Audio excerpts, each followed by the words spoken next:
Everyone, welcome back, and this is now part 2 of our assessment series, and we're going to focus on what common formative assessments are and how we design them, the benefits, and how we might use them.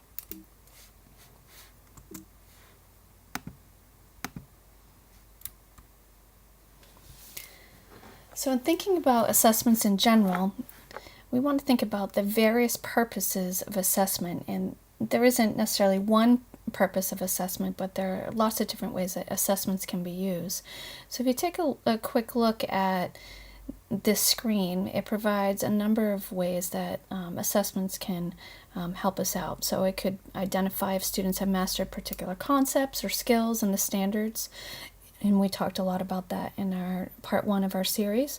But it also can help us evaluate the effectiveness of our instructional strategies, or sometimes assessments can motivate students to be more engaged in their learning, especially when we get into performance assessments. It can communicate expectations to students, encourage student self-evaluation, help them develop positive attitudes towards the subject, give students feedback. They can play a role in report card grades, especially with our report card benchmark assessments. It's a way to communicate to parents about what students presently know and can do, and ultimately it informs instruction and curriculum decision making.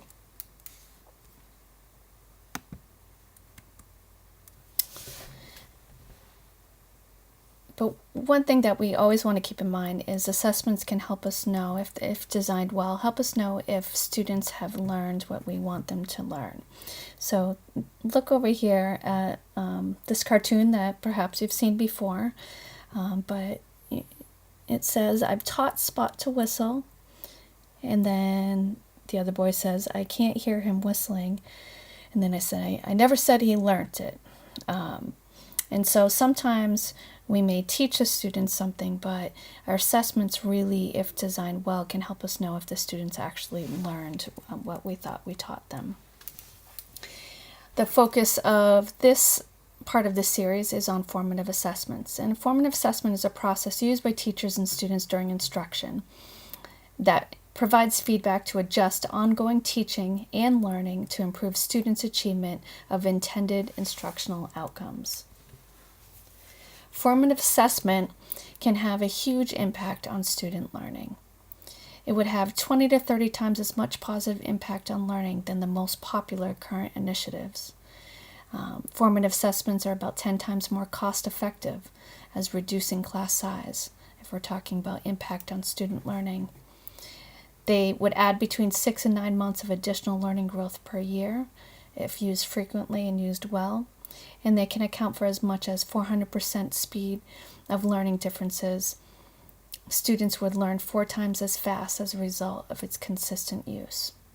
On the right, we have this image where it says, "When the cook tastes the soup, that's considered to be formative," something that you do along the way. But when the guest tastes the soup, that's something that's summative. When we're thinking about our assessment design, we want to take a look at the shifts in the instruction assessment cycle. So the traditional instruction assessment model, you might have a pre-test, then you teach, have a post-test, and then you assign grades. But with this revised instruction assessment model that incorporates data analysis, we pre-assess with a formative assessment, we analyze results, and then we plan for our differentiated instruction for our students. Then we teach, and then right after teaching, we monitor, reflect, and adjust our strategies, maybe put in some interventions, we teach some more, and then we have the post-assessment. So when we're talking about common formative assessments, and we're going to refer to them as CFAs, are periodic or interim assessments collaboratively designed by grade level or course teams of teachers. So the focus here is collaborative. Items should represent essential standards, or sometimes often it could be referred to as power standards. They're administered to all students in grade level or course several times during the year. and they can be designed as matching pre and post assessments to ensure same assessment to same assessment comparison of student growth. And typically, student results would then be analyzed to guide instructional planning and delivery after. So one way, when you meet with your colleagues, either at a grade level or the same course, and you're designing a common formative assessment, you could kind of use this as a criteria checklist to see if it fits into the criteria of a well-designed common formative assessment. So does it assess higher order thinking? Does it require application rather than just the recall of knowledge?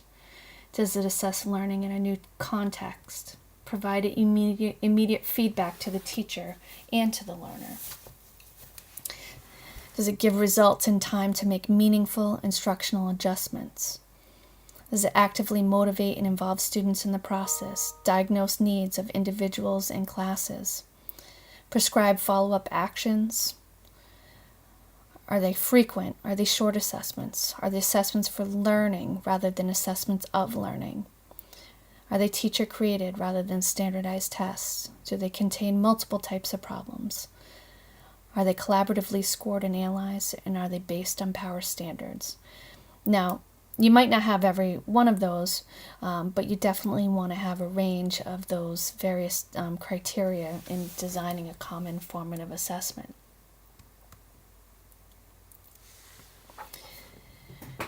There are many benefits in having, and we mentioned a little bit of the research, but many benefits to using common formative assessments.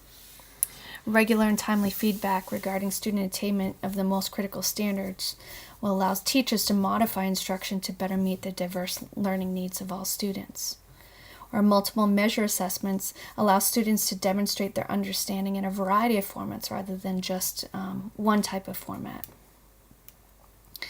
Developing CFAs provide ongoing collaboration opportunities for grade level course and department teachers. It promotes consistent expectation within a grade level course and department regarding standards, instruction, and assessment priorities.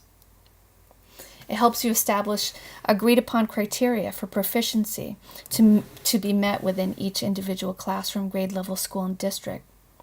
And the deliberate alignment of classroom, school, district, and state assessments will help better prepare students for success on the end of year state assessments. And typically the results will have predictive value as to how students are likely to do on each succeeding assessment in time to make instructional modifications.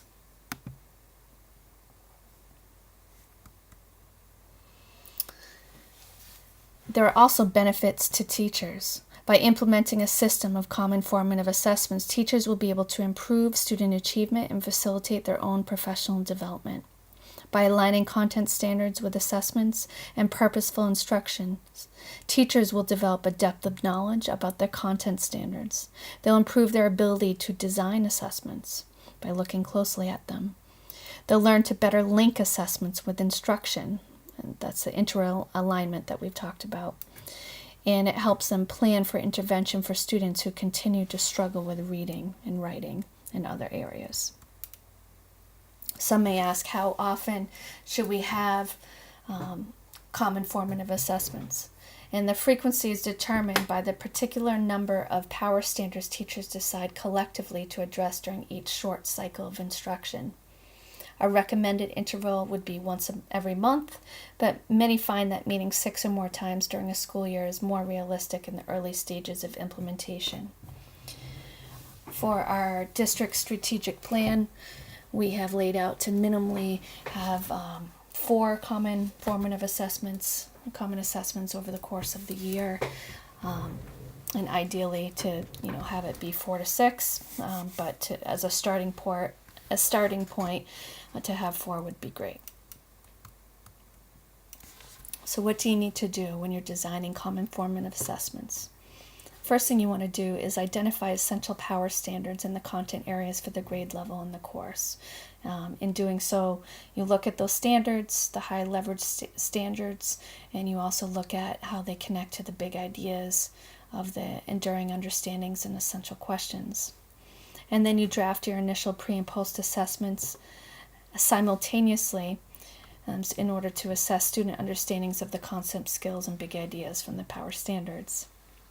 It's important to include a variety of assessment types, so include selected response, constructed responses. You don't want to have all of the same type. You want to review items to determine if the student assessment results will provide evidence of proficiency regarding the Power Standards in focus. And then once you administer the common formative assessments, then you would collaboratively score the assessments after. And in those teams, you would analyze the assessment data in grade level or department teams, and then make adjustments to curriculum instruction. This concludes our brief overview of what a common formative assessment is and some of the benefits and how to start designing them. Thank you.